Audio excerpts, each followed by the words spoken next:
Hi everyone, welcome to the Women of Honor series, Bible study section. Wish you all a very peaceful and a happy day. I would like to talk from the book of Daniel, chapter 1, and the theme is how God works in His people's life in difficult circumstances, and how God protects and sustains those who obey Him and trust Him for their sustenance. From the book of Daniel, we study about Daniel's devotion to God. The book of Daniel is a prophetic and apocalyptic literature about a faithful servant of Yahweh living in Babylonian exile. He was a person being faithful to God. More importantly, the life of Daniel recorded in the Old Testament gives evidence of God's faithfulness. God knew Daniel. He knew Daniel's needs and what Daniel was struggling with. And it's clear that God cared for Daniel. How did Daniel stay faithful to God? When we see God was the central aspect of Daniel's life, we find out that later in the chapter 6 of the book of Daniel that part of his daily routine was to kneel down towards Jerusalem from his window and pray to God 3 times a day. The strength for today is being faithful in all circumstances. When we see Daniel's devotion to God, chapter 1, 8 to 16, we can read all these things. I will tell very short as a video. Chapter 1, verses 8, Daniel made a request. The king Nebuchadnezzar had made abundant provision for the captives. There was a life of luxury, not deprivation, for they were given a portion of food and wine daily from the king's own table. However, this food did not conform to the requirements of the Mosaic law. The fact that it was prepared by Gentiles rendered it unclean. Also, no doubt, many things forbidden by the law were served on the king's table. So, to partake of such food was defile the Jewish youths. Further, without doubt, this royal food had been sacrificed and offered to pagan gods before it was offered to the king. The partake of such food would be contrary to Exodus chapter 34:15, where the Jews were forbidden to eat flesh sacrificed to pagan gods. So Daniel and his friends decided to not take this royal food. So they made a request to similar situation. How would have survived? Similar problems would arise in drinking the wine also. To abstain from the Old Testament, prohibition against strong drink.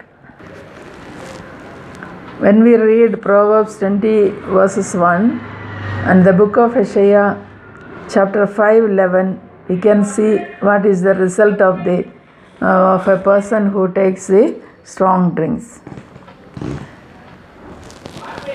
Jews customarily diluted wine with water Some added 3 parts of water to wine, others 6 parts of it with water, and some as much as 10 parts of water to 1 part of wine. So Daniel and his friends decided not to take the king's table's food and wine. The Babylonians did not dilute their wine. So both the food and the drink would have been defiled these Jewish young men. Daniel knows the requirements of the law governing what he should and should not eat and drink.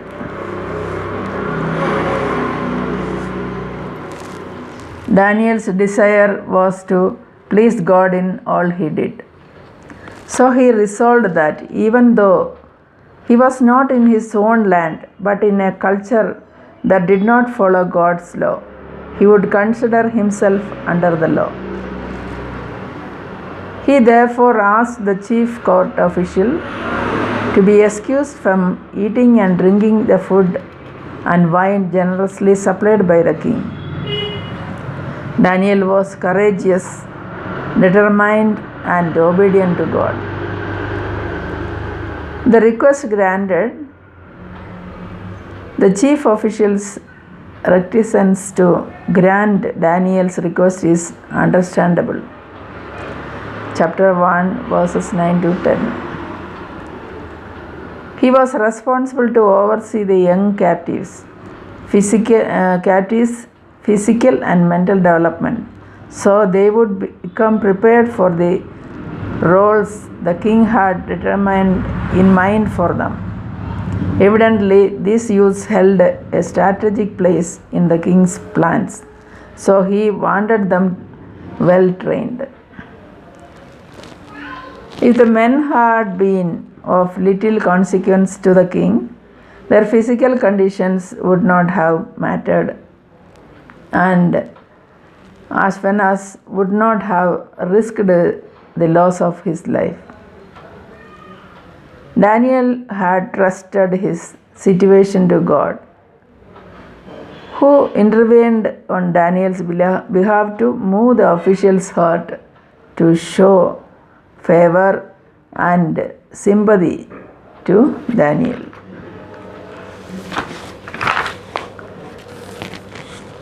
Chapter 1, 11 to 14, when we read, when Daniel's request seemed to have been denied by the chief official, Daniel approached the guard whom Ashpenaz placed over the 4 youths and requested a 10-day trial period in which Daniel and his companions would be given only vegetables and water.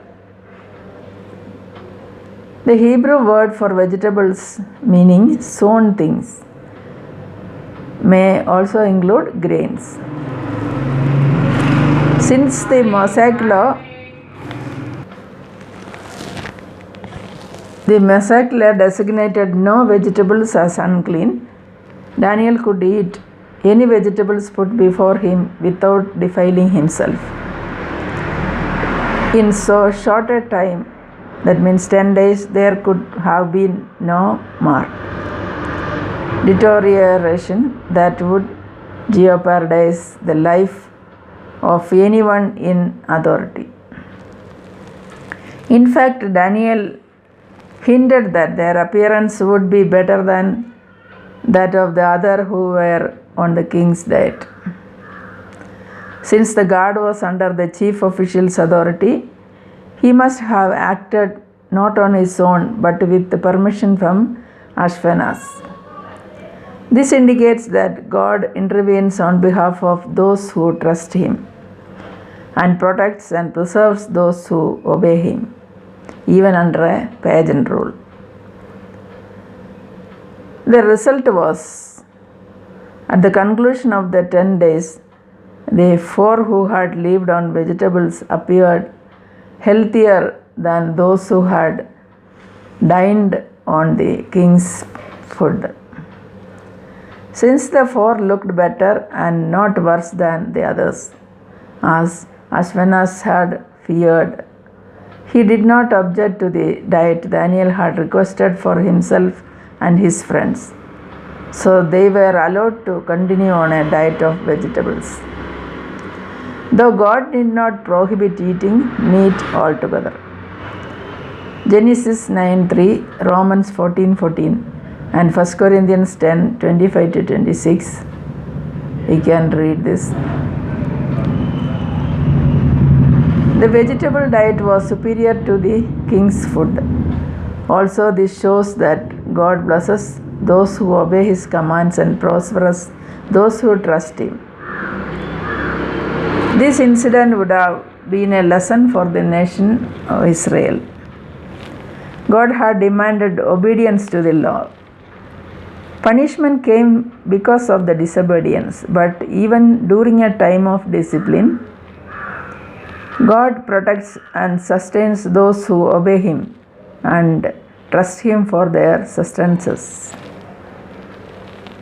With this small message, I close this video. Wish you all a happy day. Bye.